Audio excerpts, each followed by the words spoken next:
네, 안녕하세요. 바이블 텔링 꿀린거 프레셔스 루아입니다. 이제 바로에게 하나님께서 10가지 재앙을 내리셔서 애굽에 재앙이 임하게 되는데요. 그 첫 번째로 피 재앙이 임합니다. 애굽의 번영의 원천인 나일강으로 인해서 애굽이 번영하고 먹고 살 수가 있는 건데, 이 나일강이 피로 변하는 재앙이 임한 거예요. 이 피는 죽음을 상징하죠. 나일강이 피로 변했다는 것은 애굽의 죽음이 임했다는 것과 같고요. 그래서 이제 물고기들이 다 죽고 물에서 악취가 나고 애굽인들이 강물을 마실 수가 없게 됩니다. 이 나일강이 애굽인들의 식수원이었는데 이제 피로 다 변해버렸기 때문에 이제 생존의 위협을 받게 된 거죠. 하나님께서는 광야에서 이스라엘 백성들이 마실 물이 없을 때 반석에서 물을 나게 하셔서라도 하나님의 백성들에게 이제 물을 공급을 해주셨는데, 이 바로는 자신의 백성들을 목마르게 한 그런 왕인 거죠. 지금 나일강이 애굽 사람들의 어떤 중요한 부분으로서 이제 애굽 사람들을 섬기는 그런 신도 나일강이 연관된 신들이 많았는데, 애굽 번영에 대한 무력감, 애굽 신들에 대한 무력함이 이 피 재앙에서도 나일강 이 피로 변한 재앙에서도 확인을 할 수가 있고요. 이것은 애굽의 그 경제를 치신 것과 같아요. 그러니까 하나님께서 이 재앙을 통해서 애굽의 통치자인 바로는 한계가 있고 능력이 없고 이 모든 것의 주권자는 하나님이시라는 것을 이제 드러내고 계신 거죠. 물의 공급을 완전히 차단을 하신 거예요. 음, 예수님께서는 신약에서 포도주로, 그러니까 물을 포도주로 바꾸셨잖아요. 이제 결혼식이라는 잔치가 벌어지는 그런 상황에서 포도주가 떨어졌다는 거는 기쁨이 끊기는, 잔치가 끊기는 그런 상황인 건데, 예수님께서 물을 포도주로 바꾸시면서 그 기쁨이 계속해서 이어갈 수 있도록 기적을 베풀어 주셨어요. 초월적인 그런 기쁨을 누리게 해주신 건데요. 이 상황은 그 반대로 바로라는 그런 하나님을 대적하는 왕 때문에 애굽 사람들이 기쁘게 이제 생명을 누렸던 그 나일강이 그 물이 피로 변해버린 거죠. 죽음으로 변해버린 거예요. 그 다음 이어지는 개구리 재앙에서는 이 나일강에서 역시 이번에는 개구리들이 무수하게 올라와서 애굽인들의 집에 다 들어가고 기어오릅니다. 땅을 뒤덮었다고 하는데요. 이것은 나중에 이스라엘을 뒤쫓던 애굽 군대가 홍해에 다 빠져서 죽게 되어서 그 홍해에 애굽 군대의 시체가 다 뒤덮였다고 이제 표현이 나오거든요. 그것처럼 재앙이 애굽을 뒤덮었다는 거죠. 죽음이 뒤덮었다는 그런 상징적인 재앙이 계속해서 이어지고 있어요. 음, 이 개구리 재앙이 일어났을 때 바로는 끝까지 항복을 하지 않고 바로의 요술사들에게도 이런 똑같은 재앙을 시킴으로써 이 재앙이 특별한 권위가 아니라는 것을 증명해 보이려고 하고 있어요. 그래서 바로의 요술사들도 이 개구리 재앙을 똑같이 행하는데, 하지만 그들의 한계는 이렇게 생산된 하나님께로부터 온 재앙을 제거할 수는 없다는 거죠. 이 재앙을 모방은 할 수는 있지만 그것도 동등하게 하나님의 권위와 똑같은 수준의 능력으로 발휘할 수는 없다는 거예요. 그 한 예로 아론의 지팡이를 모세 지팡이가 뱀으로 변했을 때 요술사들이 변하게 한 그 요술사들의 뱀을 모세의 뱀이 잡아먹었다는 것에서 그들이 이제 흉내를 내고 속임수를 쓸 수 있어도 그것이 이제 한계가 있다는 것을 보여주고 있죠. 계속해서 바로가 더 이상 참을 수가 없어서 보내주겠다고 이제 약속을 해요. 그래서 모세와 아론이 하나님께 이제 간구를 합니다. 이때는 바로가 시기를 정하게 해요. 언제부터 이 개구리 재앙이 멈추게 할까요? 해서 바로가 8장 9절에 보면은 시기를 정하는데요. 이것은 하나님의 영광을 드러내기 위한 거예요. 만약에 시기를 정하지 않고 갑자기 멈춰졌다고 한다면 바로가 이것이 우연이라고 생각을 하게 되잖아요. 그렇게 하지 못하게 하기 위해서 당신이 정한 시기에 그 시간에 이 개구리 재앙이 그치게 하겠다 해서 바로가 그 시기를 정하고 그 시간에 개구리 재앙이 멈추게끔 해서 이것이 하나님께로부터 온 것이고 하나님께서 멈추게 하신 거구나라는 것을 바로가 인정할 수밖에 없게 하는 거죠. 사람들이 이제 개구리들을 다 쌓아놨는데 그 사체에서 막 악취가 납니다. 바로가 숨 쉴 수 있자 다시 그 약속을 어기고요. 이 개구리 지향에서는 정말 저희가 알 수 있는 이미지는 혼돈인 거죠. 너무 소음적으로도 막 혼돈스럽고 집에서도 평안을 유지할 수 없게끔 계속 여기저기서 예측할 수 없게끔 개구리들이 튀어오르는 어떤 혼돈, 무질서의 상황인 거예요. 근데 하나님의 말씀이 임하니까 바로와 지금 모세와 아론이 간구를 하니까 하나님께서 응답을 하시니까 이런 혼돈과 무질서의 상태가 질서의 상태로 정리가 되는 거죠. 하지만 바로는 약속을 어기고요. 세 번째로 이 재앙으로 넘어갑니다. 애굽의 온 땅의 티끌이 다 이가 되었다고 해요. 그래서 사람과 가축에게 올라가는데요. 그래서 요술사들이 여기서부터는 똑같이 행하지 못하고 이것은 하나님의 권능이라고 드디어 인정을 합니다. 지금 온 땅의 티끌, 흙이에요. 사람이 하나님께서 사람을 창조하실 때 이 티끌이라는 원어거든요. 이 흙으로 창조하셨다고 하실 때 티끌로 창조하셨다는 건데 이 티끌로 하나님께서 이 생명체를 지금 창조하신 거예요. 근데 이거는 요술사들이 한낱 사람에 불과한 요술사들은 이 흙에서 생명을 만드는 창조의 능력을 발휘할 수는 없는 거죠. 이것은 하나님의 권능이다라고 인정을 해요. 이거는 지금 마술사들이 공적으로 증언을 한 거고요. 패배를 인정한 거죠. 이제는 우리는 끝났습니다. 더 이상 하나님과 상대해서 이길 수는 없습니다. 인정하십시오. 요술사들이 그렇게 말을 해도 바로는 말을 듣지를 않았다는 거예요. 그 다음 재앙은요. 파리 재앙입니다. 이제 모세에게 하나님께서 말씀을 하셔서 바로에게 전하라고 하시는데요. 내 백성을 보내라. 그러면 그들이 날 섬길 것이다. 너가 아니라 내 백성이고 그들이 너를 섬기는 게 아니라 나를 섬겨야 한다라고 말씀을 하고 계시는 거죠. 지금 하나님을 섬겨야 할 하나님의 소유인 이스라엘을 바로가 자신을 섬기는 자신의 소유로 만든 거예요. 이것은 불법인 거고 지금 불복하고 있는 거예요. 하나님께. 그 대가는 재앙인 거죠. 하나님께 순종하면 복을 얻지만 하나님께 불순종하면 그 대가는 재앙이라는 거죠. 여기 파리 재앙부터는 요술사도 나오지 않고요. 아론도 나오지가 않고요. 여태까지는 요술사와 아론들, 즉 이제 바로와 모세, 군주들의 참모들이 앞장서서 서로 대결을 펼쳤다면은 이제부터는 바로와 모세, 주군들이 직접적으로 서로 이제 정면 대결을 펼치는 어떤 그런 양상으로 흘러가게 되고 있어요. 하나님께서 지금 모세를 통해서 바로에게 명령하십니다. 내 백성을 보내라. 너가 만약 그렇지 않으면 내가 파리떼를 애굽에 가득하게 보낼 거라고 말씀을 하세요. 하지만 내 이스라엘 백성이 사는 고센 땅에는 내가 구별해서 거기에는 파리가 없게 할 것이다. 그곳에는 재앙이 없을 것이다. 그래서 너가 그제서야 내가 여호와인 줄을 너가 알게 될 것이다 라고 말씀을 하시고 내가 내 백성과 이스라엘과 너의 백성 애굽 사이를 구별할 것이다. 내일 이 일이 있을 것이다 라고 명령을 하세요.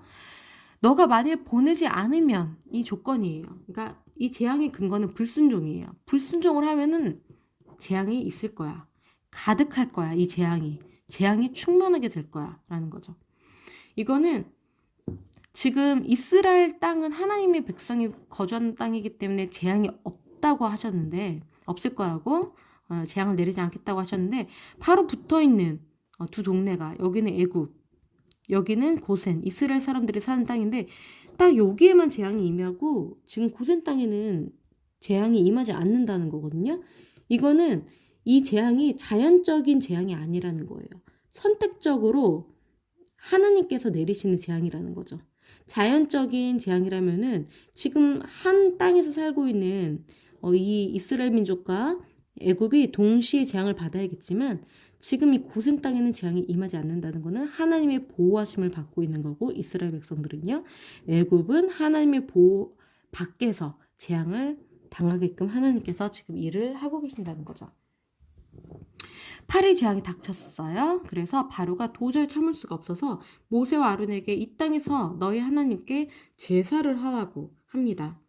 하지만 모세가 여기서는 안 된다고 거절을 하죠. 그러니까 바로는 이 땅에서 조금 양보를 한다고 해서 지금 타협을 시도를 하는 거예요. 너희를 보낼 수는 없다는 거죠. 하지만 포기는 못 한다고 하는 거예요. 하지만 너희의 주인은 섬겨라. 이 땅에서 라고 얘기를 할 때 모세는 거절합니다. 애굽 사람들이 우리가 제사를 하나님께 하면 돌로 칠 것이니 우리는 사흘길쯤 광야로 가서 제사를 드려야 한다. 바로가 허락을 하지만 너무 멀리 가지는 말라고 당부를 하면서 지금 자신을 위해서 간구해 달라고 해요. 8일 때가 너무 괴로웠던 거죠. 모세가 내일 8일 때가 떠나게 할 거고 절대 거짓말하지 말라고 얘기를 하죠. 이번에는 이 재앙이 그치는 시기를 모세가 정합니다. 주도권을 모세가 완전히 장악을 하고 있어요. 이것도 시기를 미리 정하는 거는 우연히 8일 때가 떠나는 게 아니라는 것을 지금 확인시켜 주려는 거예요. 그래서 모세의 강구로 8일 때는 떠났고요. 다시 마음을 바로는 완강하게 합니다. 그래서 거짓말을 하죠. 다시 보내지 않은 거예요. 그 다음 5번째 재앙은 돌림병입니다. 이거는 가축 돌림병인데요. 애굽에 있는 모든 가축들의 돌림병이 이제 생기는 거예요.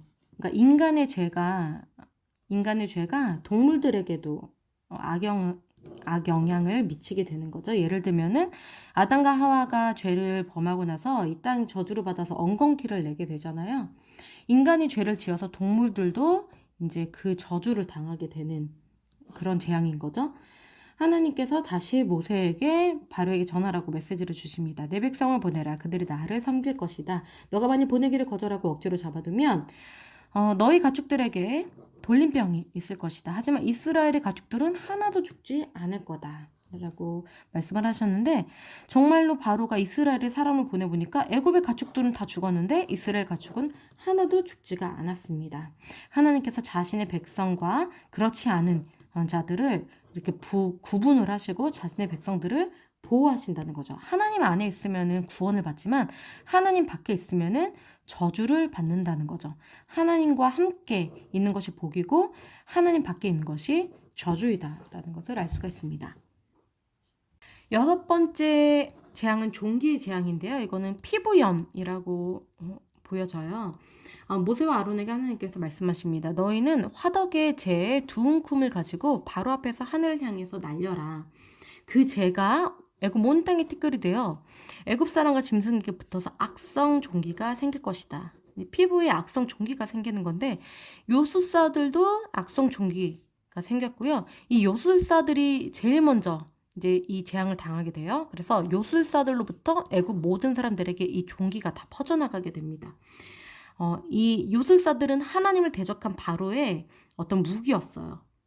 이 악이 전파가 되어서 악한 백성들에게, 악한 하나님을 대적하는 왕의 백성들에게 이제 전염이 된다는 거죠.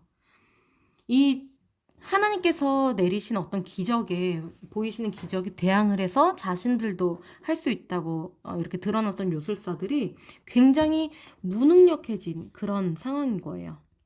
그러니까 하나님 외에는 진정한 권위를 가진 존재는 아무도 없다는 것을 여기서 확인을 시켜주고 있는 거고요. 이런 종기도 이스라엘 백성들에게는 해당이 없는 거죠. 여기서 지금 이 재앙을 일으켰던 것이 화덕의 재를 이제 날려가지고 그것이 이제 티끌이 된 거거든요. 이 화덕은 아마도 벽돌을 달구는 가마솥인데 이것이 아마도 히브리인들이 바로를 위해서 애굽에서 노예 생활하면서 열심히 이 일을 했는데 그 노동을 상징하는 어떤 매개체라고 보여져요. 그러니까 이스라엘을 억압한 그런 이집트가 그걸로 인해서 대가를 당하게 되고 재앙을 당하게 되는 거죠. 이스라엘의 육체를 힘들게 했던 애굽이 자신들의 육체가 재앙을 당하게 된 거예요. 바로가 이 재앙이 멈춘 후에도 마음을 바꾸지 않아서요. 이번에는 우박 재앙이 일어나는데요. 바로에게 또 한 번 메시지를 전하십니다. 하나님께서 내 백성을 보내라. 그들이 나를 섬길 것이다. 내가 이번에는 너와 너의 신하와 너의 백성에게 내려서 내가 유일한 신인 것을 알게 할 것이다. 라고 말씀을 하셨고요. 바로에게 내가 너를 세운 것은 내 능력을 너한테 보이고 내 이름이 온 천하에 전파되게 하려 한 것이다. 하나님을 알게 하도록 이 모든 일들을 지금 이루고 계신다는 거예요. 그러니까 너는 너가 하나님인 줄 알지만 너를 세운 것도 나고 지금 이 모든 일들을 행하는 게 바로 나다. 유일한 유일한 하나님이 바로 나다라는 것을 지금 하나님께서 바로에게 직접적으로 말씀하고 계시는 거죠. 내가 내일 우박을 내리겠다. 애굽 나라가 세워진 날부터 지금까지 이런 일이 없었다. 그러니까 엄청난 재앙이 내리는 건데요.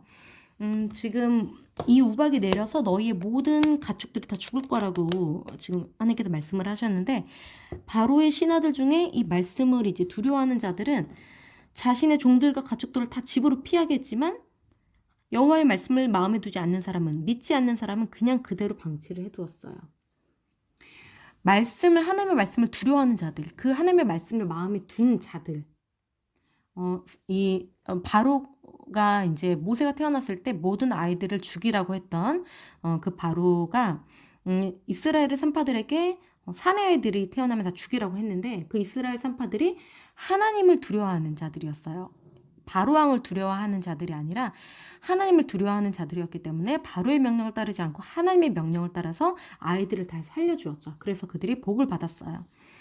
이 지금 애굽 사람이라고 하더라도 하나님의 말씀을 두려워하는 자들은 그 가축들과 그 종들이 우박의 재앙에서 피해서 구원함을 얻었지만, 여호와의 말씀을 마음에 두지 않은 사람, 믿지 않는 사람은 우박의 심판을 당해서 죽게 되는 거죠.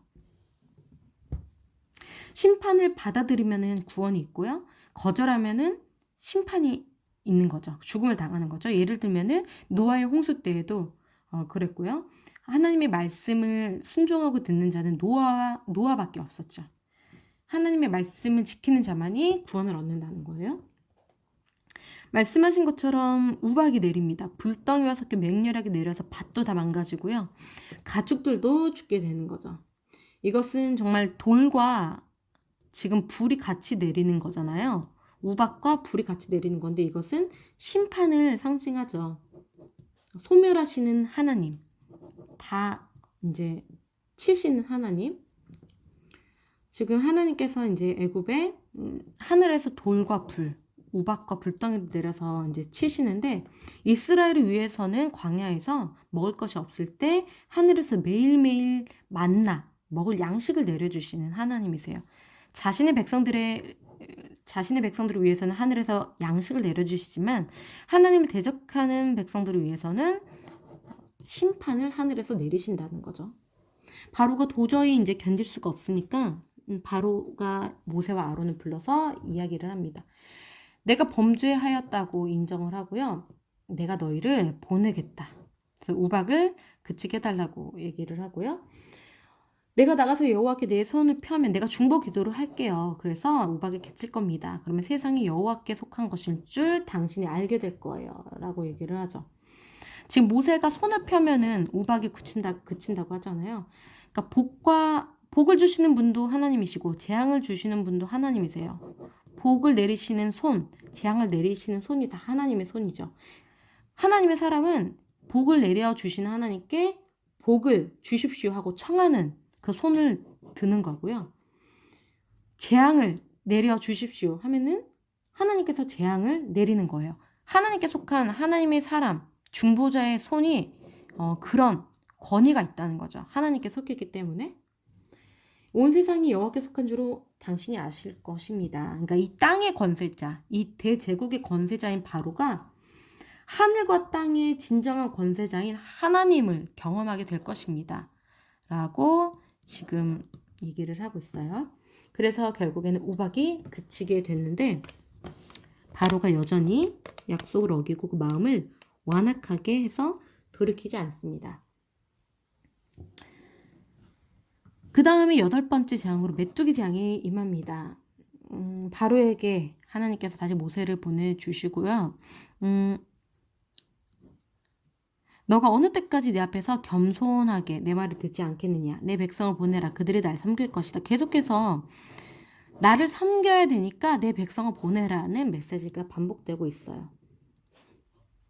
내가 이런 표정을 해가는 거는 지금 모세에게 말씀하시는 거예요. 모세야, 너의 아들과 너의 자손의 귀에 전하기 위한 것이다. 지금 바로가 힘이 세서 지금 너네가 지금 빨리 나오지 못하는 게 아니고 지금 이런 모든 일들을 통해서 내가 내 표징을 보이면서 결국에는 이스라엘 자손들이 내가 누군지, 그들이 섬겨야 하는 주인이 어떤 분인지, 그 권능이 얼마나 대단하신지를 목격하게 하고 깨닫게 하고 복종하게 하기 위해서 이런 일들을 내가 지금 일으키는 것이다 라는 것을 알 수가 있는 거고요. 이 10가지 재앙이 다 채워져야 되는 거예요. 하나님께서는 이미 다 아시고 예비하고 계시는 거죠. 마치 이 가나안 땅에 400년 동안 가나안 민족들의 죄가 충만하게 다 가득 차야지만 하나님께서 치실 수 있는 조건이 형성이 되는 거잖아요. 400년 전에 아브라함에게 내가 가나안 땅을 너에게 주겠다. 그런데 아직은 이 가나안 족속들의 죄가 다 가득 차지는 않았어. 그러니까 아직 심판할 때는 아니야. 라고 말씀을 하시거든요. 근데 400년 동안 이스라엘 백성들이 고센 땅에서 이집트 땅에서 조성이 되고 번성이 되었고요. 이제는 이 가나안 땅의 족속들이 죄가 너무나도 가득 찼기 때문에 하나님의 백성 이스라엘이 가서 이들을 정복할 그럴 조건이 지금 된 거예요. 그러니까 하나님의 때가 있다는 거죠. 마찬가지로 지금 이 애굽 바로에게 재앙을 내리시려면은 그게 가득 차야 되는데 10가지 재앙까지 다 예비가 준비가 되었다는 거예요. 지금 여기에서는 바로는 어른만 가라, 즉 남자만 가라 라고 말을 하는데 하나님께서는 부분적인 섬김은 받지 않으세요. 하나님은 전부를 원하시는 분이시죠. 그래서 모세를 통해서 거절하게 하시죠. 안 된다. 우린 모두 다 가야 한다.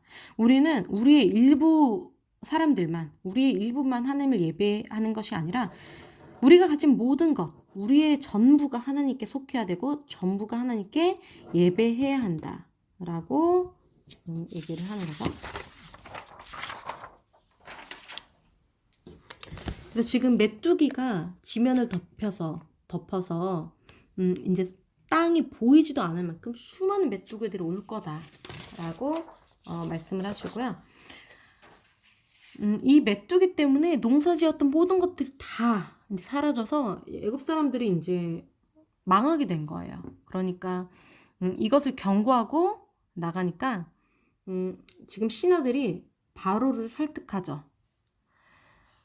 그들을 보냅시다. 얘기를 하고 있어요. 그래서 이제 어쩔 수 없이 지금 남자만 보내라고 하는 거죠. 갈 자가 누구누구냐? 우린 다 가야 합니다. 남녀, 뭐 늙은 사람, 젊은 사람, 어린이들, 양소 모두 다 싸그리 다 데려가겠습니다. 라고 했을 때 어린아이들은 보내지 않겠다는 거죠.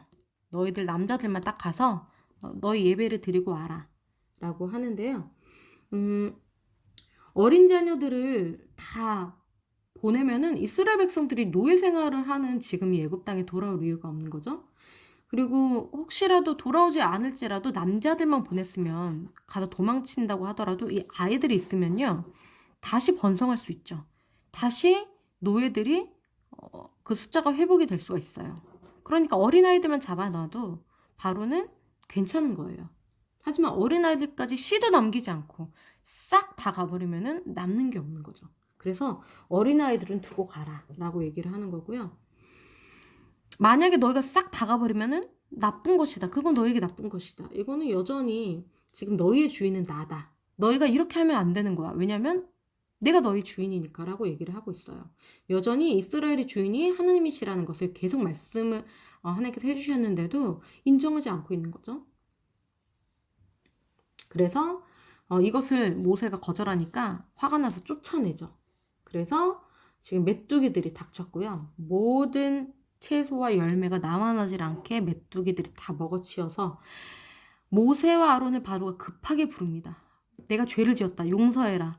어서 이것을 그치게 하나님께 구해 주어라. 그래서 여호와께 모세가 구했고요. 하나님께서 메뚜기를 홍해의 바람으로 몰아 넣으셨습니다. 마치 나중에 홍해에 빠진 애국 군대들처럼 메뚜기도 그렇게 몰아 넣으신 거고요. 하지만 여전히 바로 왕은 거짓말을 했죠. 이 재앙이 그치고 나니까 보내지 않고 있어요. 그래서 아홉 번째, 마지막 재앙은 아니고 아홉 번째 재앙으로 어둠을 하나님께서 내리시는데요. 이 온 땅에 빛이 없고 계속 깜깜한 거예요. 3일 동안 애굽 땅에만 계속해서 어둠이 임해서 애굽의 최고 신이 태양신이거든요. 이 애굽 사람들이 섬긴 태양신, 이 태양이 힘을 잃은 거예요. 이 모든 이 애굽에 임한 10가지 재앙이 다 애굽의 어떤 수많은 우상들과 관련이 있다는 그런 의견도 있어요. 뭐 개구리라든지 뭐 송아지, 뭐 가축, 그리고 이런 뭐 태양, 모든 것들에 대해서 하나님께서 애굽 사람들에게 너희가 예배하고 경배하는 이런 모든 것들은 내 피조물일 뿐이고 신이 아니고 나만이 유일한 하나님, 유일한 신으로서 나는 이스라엘의 하나님이다. 내가 누군지 너에게 보여주겠다. 이 10가지 재앙을 통해서 애굽 사람들에게도 이스라엘 사람들에게도 하나님을 계시하시는 사건이 되는 거죠.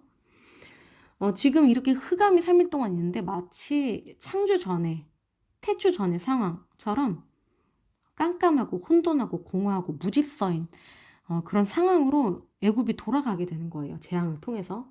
하나님께서 질서를 세우신 하나님께서 하나님의 손을 거두시니까 흑암이 있고 모든 재앙들이 다 임하는 거죠. 하지만 하나님께서 계시는 하나님이 보호하시는 이스라엘 자손들이 있는 곳에는 빛이 있었다고 하죠. 어쩔 수 없이 바로가 또 항복을 합니다. 너희 다 나가도 좋다. 하지만 양과 소 모든 재산들은 다 두고 맨몸으로 가라라고 해요. 사람들은 포기하지만 재산은 포기하지 못하겠다고 하는 거죠. 이거는 또 광야로 나가도 굶어 죽기 때문에 어차피 다시 돌아오겠지 하고 돈을 주지 않겠다는 거예요. 하지만 모세가 안 됩니다 라고 거절하죠. 하나님께 드릴 번제물이 우리에게 있어야 하기 때문에 우리가 가축도 한 마리도 빼놓지 않고 다 가져가야 합니다. 역시 우리는 전부 가져가야 합니다. 하나님께 우리는 전부 드려야 합니다 라고 얘기를 하는 거죠. 이거는 지금 하나님을 대적하고 있는, 하나님을 인정하지 않는, 하나님이 누구냐라고 묻는 바로에게 하나님에게 드릴 그 재물을 달라는 거예요.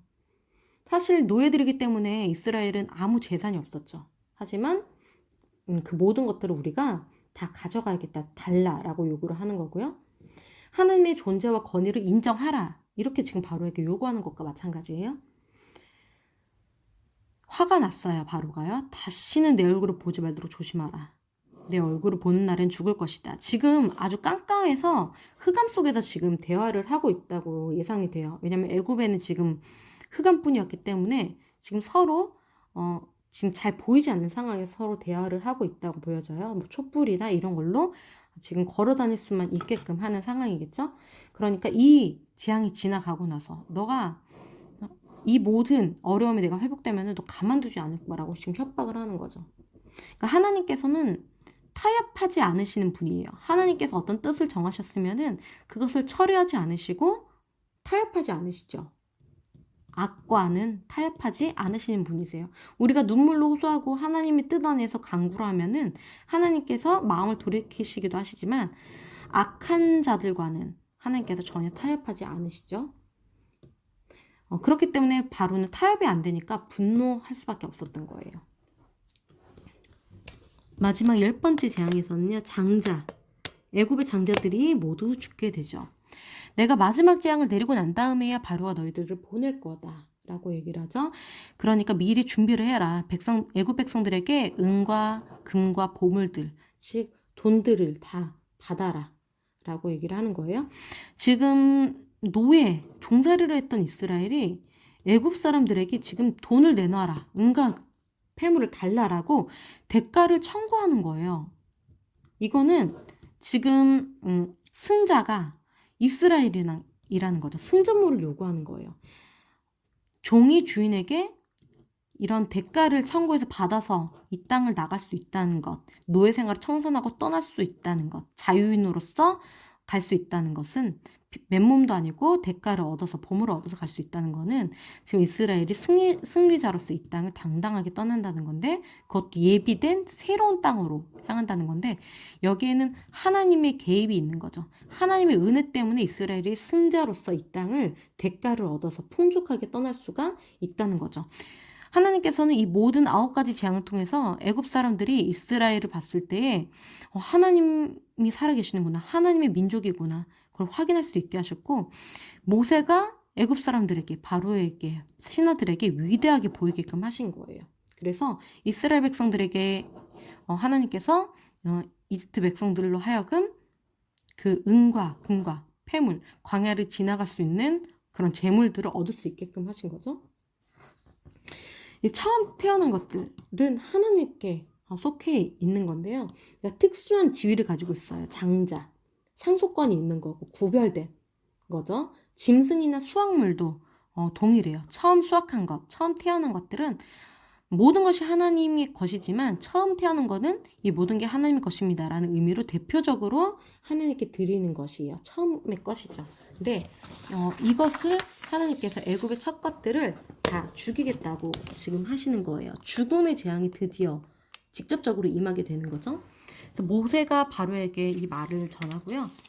밤중에 이제 모든 애굽의 장자들, 가축들도 처음 난 것까지 다 죽을 거라고 이제 얘기를 하죠.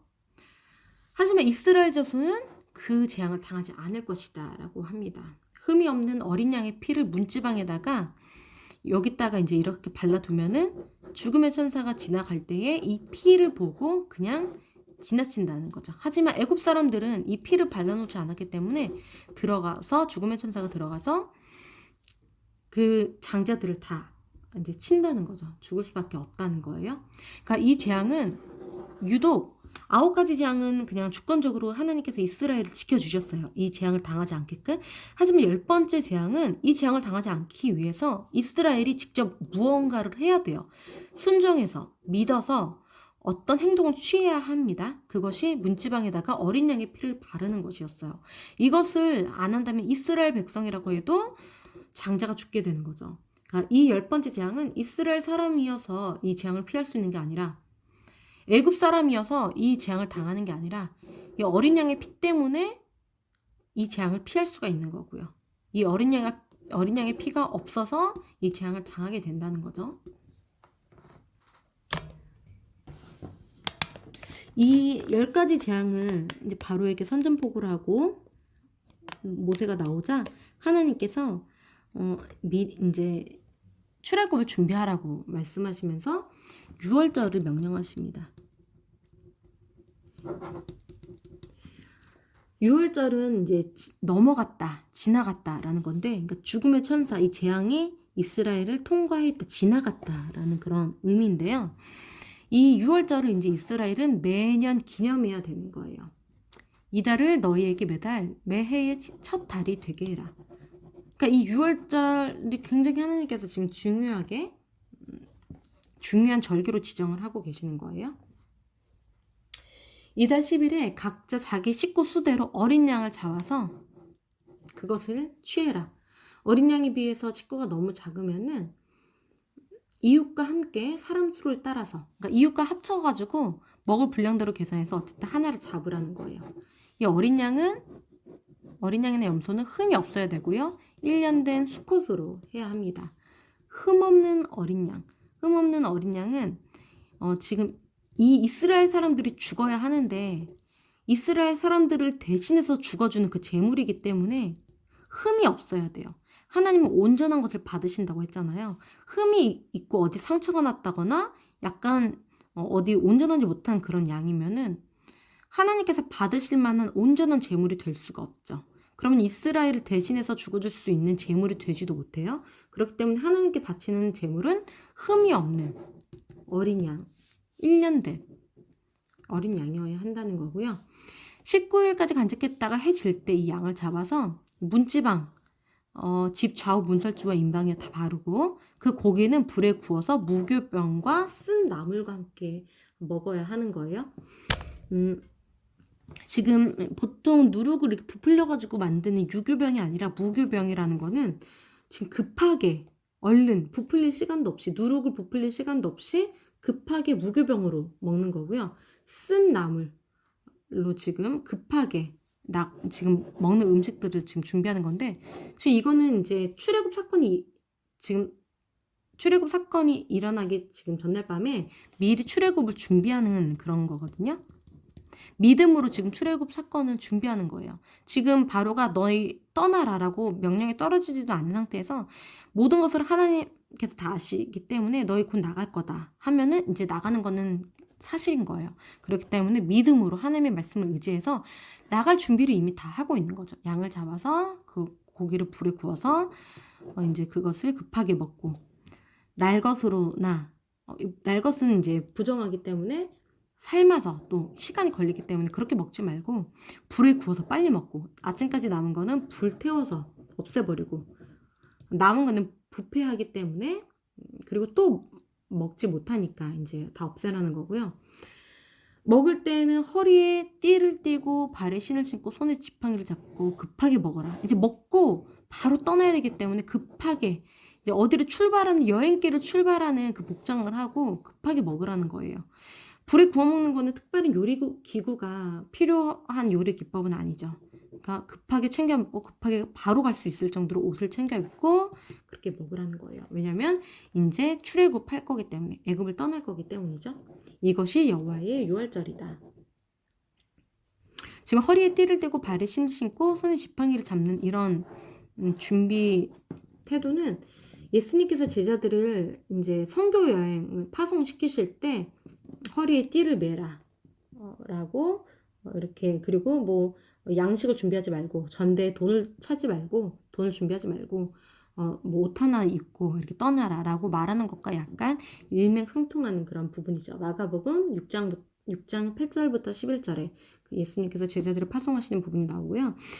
이렇게 지금 이런 출애굽을 준비하는 이 유월절을 기념하는 행위는 출애굽 사건을 평생 영원히 이스라엘은 기억해야 한다라는 거예요. 이렇게 급하게 먹는 유월절 의식이, 예수님의 유월절 식사는 그런데 앉아서 했다는 것을 기억할 때에 예수님의 유월절은 시간의 제약이 없는 시간을 초월한 구원 사건이라는 거죠. 그렇기 때문에 예수님이 십자가에서 흘리신 피, 예수님이 제물로 바쳐진 그 구속 사건은 시간의 제약이 없고, 거기 서 있는 사람들만 예수님을 통해서 구원을 얻은 게 아니라 오늘 이 시간에 예수님을 믿은 사람이 하나님께 드릴 수 있는 유효한 그런 제물이 예수님이 되셨다는 것을 저희가 알 수가 있어요.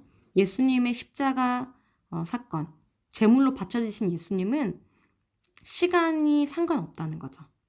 영원히 유효하다는 거예요. 내가 그 밤에 애굽 땅에 두루 다니며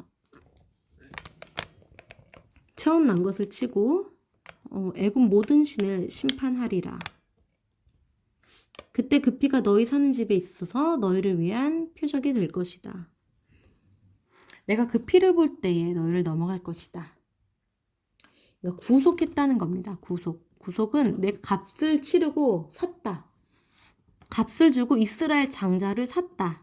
이 이스라엘 장자도 원래 다 죽었어야 되는 그런 재앙이었는데, 왜냐면은 10번째 재앙은 이스라엘 사람과 애굽 사람을 구분하지 않고 첫 번째 장자는 다 치는 거였기 때문에 이스라엘 사람들의 장자도 죽었어야 되는 재앙인데, 어린 양 때문에, 어린 양을 죽여서 피를 묻혀서 이스라엘 장자들은 살았다는 거예요. 그래서 나중에 이 이스라엘 살아남은 장자들의 수를 대표해서 이스라엘의 12지파 중에 레위 지파는 하나님께 구별이 돼서 하나님께 소속돼서 하나님을 섬기는, 봉사하는 그런 지파로 구별을 받는데, 그게 이스라엘 12지파의 모든 장자들을 대신해서 그 수대로 레위 지파 사람들이 다 장자처럼 하나님을 섬기게 되는 거예요. 너희는 이날을 기념해라. 7일 동안 무교병을 먹어야 하고 그 첫날에 누룩을 너희 집에서 없애고, 이것을 이제 앞으로 영원히 지켜서 기억하라. 무교절을 지키고 유월절을 지켜라라고 말씀하고 계세요. 만약에 이 유월절을 지키지 않는다면은 지키지 않는 사람은 이스라엘 중에서 끊어질 것이다 라고 말씀을 하고 계십니다. 하나님께서 이것을 모세에게 다 일러주신 거고요. 모세에게 이스라엘 사람들한테 가서 전하라고 하시죠. 그래서 모세가 모든 장로들에게 이 유월절에 대해서 지금 다 말을 합니다. 가서 유월절 양을 잡아서 그 피를 문에다가 다 발라라. 문 임방 좌우 설주에 뿌리라. 이거는 문 바깥에 끝부분에 지금 다 바르라고 하는 거고요. 나중에 이스라엘 사람들 중에 그러니까 그 광야에서 제사장을 세울 때에도 제사장에게도 그 귀에다가 두 귀에다가 이렇게 피를 바름으로써 거룩하게 하는 그런 의식을 치르는 것을 알 수가 있는데 나중에 레위기 강의할 때 더 자세하게 말씀을 드릴 거고요. 아침까지 한 사람도 자기 집 문 밖에 나가지 마라 라고 얘기를 하고요. 다 설명을 이제 하고 있습니다. 모세가 나중에 이 유월절을 우리가 앞으로 계속 지킬 건데 이 여호와께서 허락하신 땅 가나안 땅을 가서도 우리는 앞으로 계속해서 이 유월절을 지켜야 한다. 영원히. 자녀들이 이게 무슨 뜻이냐고 물으면은 이게 유월절 우리가 출애굽했던 그 사건을 다 얘기를 해줘라 라고 말을 하고 있어요. 그래서 밤중에 여호와께서 애굽에서 이 장자들이 다 이제 죽게 재앙을 내리시죠. 바로의 첫째 아들도 이제 죽게 됐겠죠. 그래서 결국에는 너희 나가라. 너희 말대로 가서 여호와 섬겨라. 가축들도 다 가져가라. 날 위해서 축복해라 하고 드디어 무릎을 꿇었습니다. 하나님 앞에. 자, 그래서 출애굽을 하게 되는데요. 애굽인들이 이제 자신들의 장자들이 다 죽었으니까 난리가 났죠. 얼른 이스라엘을 내보내라. 빨리 나가라 하면서 그 땅에서 빨리 내보내라고 합니다. 그러니까 지금 내보내기 전에 바로가 나를 축복해라 라고 얘기를 했었잖아요. 이거는 이제 모세에게 모세가 섬기는 이스라엘의 하나님을 인정할 수밖에 없게 된 건데 예전에 그 야곱이 아들 요셉을 통해서 그 야곱이 애굽에 정착하게 됐을 때 그 당시에 바로 왕에게 축복을 했었거든요. 야곱에게 바로 왕이 축복을 받거든요. 그런데 여기서의 지금 모세와 상대하는 이 바로는 이스라엘을 압제했어요. 그래서 재앙을 받을 수밖에 없었거든요. 그런데 결국에는 나를 축복해달라라고 하면서 하나님의 능력을 인정할 수밖에 없었다는 거죠. 자, 그래서 이제 애굽 사람들이 빨리 이스라엘을 내보내라 라고 하면서 이스라엘이 나갈 수밖에 없게 된대요. 쫓겨나가는 게 아니라 승리자로서 이제 행진하는 군대로서 약속된 땅으로 가는 거거든요.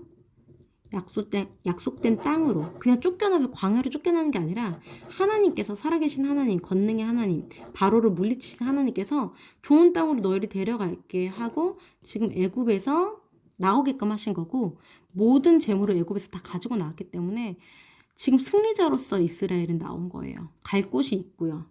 하나님께서 이미 승리를 약속하신 땅이기 때문에 받기만 하면 되는 거거든요. 나올 때 이스라엘은 너무나도 행복했겠죠.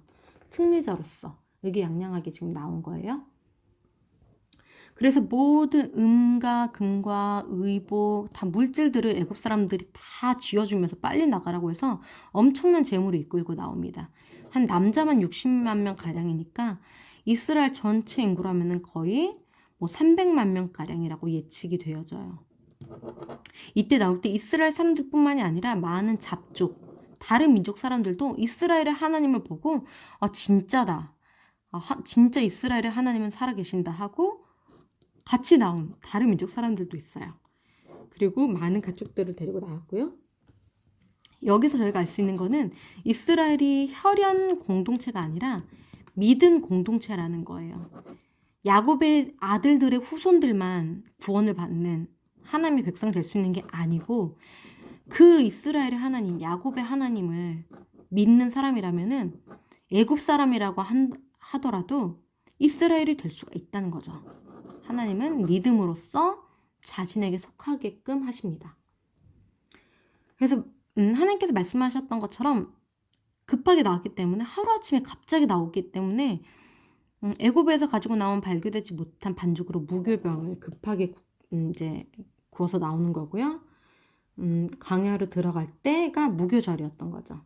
유월절을 기념하는 그 날에, 이제 430년이 애굽에서 산지 430년이 끝나는 그날에 여호와의 군대가 나왔다고 합니다.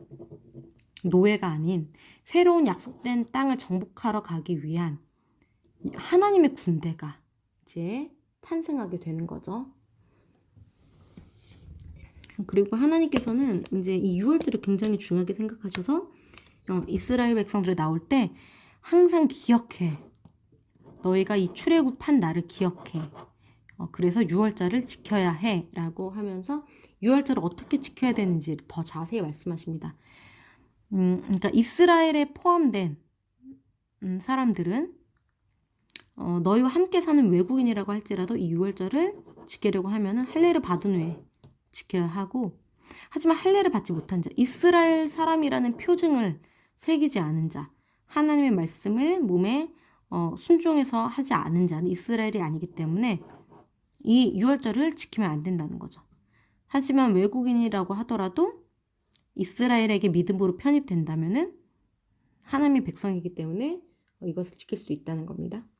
그래서 드디어 이스라엘이 출애굽을 했습니다. 지금